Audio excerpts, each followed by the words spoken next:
Class 11th student, बेटा question को आगे बढ़ाते हैं। 4.17 लेते हैं और उसके पहले तक तो क्वेश्चन हो गए हैं।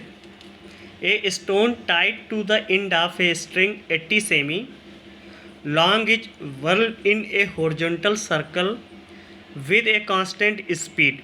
If the stone makes 14 revolutions in 25 seconds, what is the magnitude and direction of acceleration of the stone? तो ये क्वेश्चन है। क्वेश्चन को इसको सॉल्व करते हैं। एक स्टोन है और उसको आपने रस्सी से बांध करके सर्कल में घुमाया। तो इस क्वेश्चन में हमें गिवन है r = 80 सेंटीमीटर रेडियस। उसका रिवोल्यूशन निकालेंगे, न्यू निकालेंगे, तो रिवोल्यूशन पर सेकंड निकालने के लिए 14/25 को डिवाइड करेंगे। अब आप ओमेगा जानते हैं, इसका रिलेशन जानते हैं 2 पाई म्यू। 2 पाई की वैल्यू रखी 22/7 इंटू इसकी वैल्यू रखी 14/25, तो ये आ गया एंगुलर मोशन आ गया आपका 88/25 रेडियन पर सेकेंड। क्वेश्चन में था एक्सीलरेशन को फाइंड करना।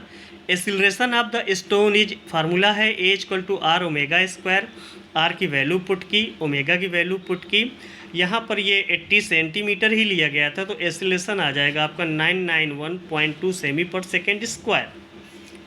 This acceleration is directed along the radius of the circular path towards the centre of the circle.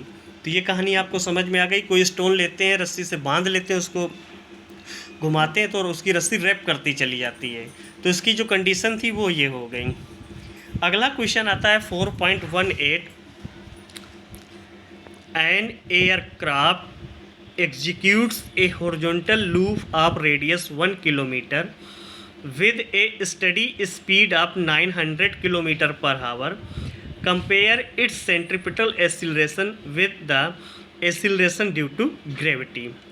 तो यहाँ पर ये कह रहा है कि आप रेशियो निकालिए या कंपेयर कीजिए सेंट्रीपिटल एसिलरेशन को ग्रेविटेशनल के एसिलरेशन से और कोई एयरक्राफ्ट से जो कि मूव कर रहा है 1 किलोमीटर के रेडियस में। जैसे मूव करते, बहुत सारे प्लेन मूव करते हैं, उसकी स्पीड गिवन है 900 किलोमीटर पर आवर।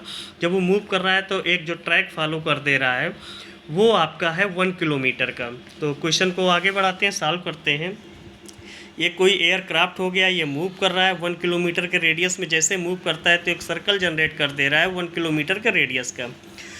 गिवन है r = 1 kilometre 1000 metre, velocity 900 kilometre पर हावर। तो v निकल आया आपका 250 मीटर पर सेकंड। किलोमीटर को हावर को चेंज कर लेंगे मीटर पर सेकंड में, ये वैल्यू आ जाएगी। अब आप सेंट्रीपिटल एसिलेशन का फार्मूला जानते हैं A = v²/r। वैल्यू पुट की, r की वैल्यू पुट किया तो एसिलरेशन आ गया 62.5 मीटर पर second square. According to question की condition centripetal acceleration upon acceleration due to gravity. Value put किए 62.5 मीटर पर सेकेंड स्क्वायर इंटू अपान 9.8। ये यूनिट जो इन दोनों में जो है एसिलरेशन को पूछा था तो ये यूनिट कैंसिल हो गई, सिर्फ डाटा आ गया 6.38। आगे जो है सर्कल के कॉन्सेप्ट से ही रिलेटेड एक क्वेश्चन और आता है 4.31। 3.1 में क्या है? A fighter plane flying horizontally in an altitude of 1.5 kilometre with speed of 720 kilometre पर hour passes directly overhead and anti craft gun. ये तो हो चुका है, इस पे चलते हैं। A cyclist is riding with a speed of 27 kilometre per hour. As he approaches a circular turn on the road of radius 80 meter, he applies brakes and reduces his speed at constant rate of 0.50 meter per second every second.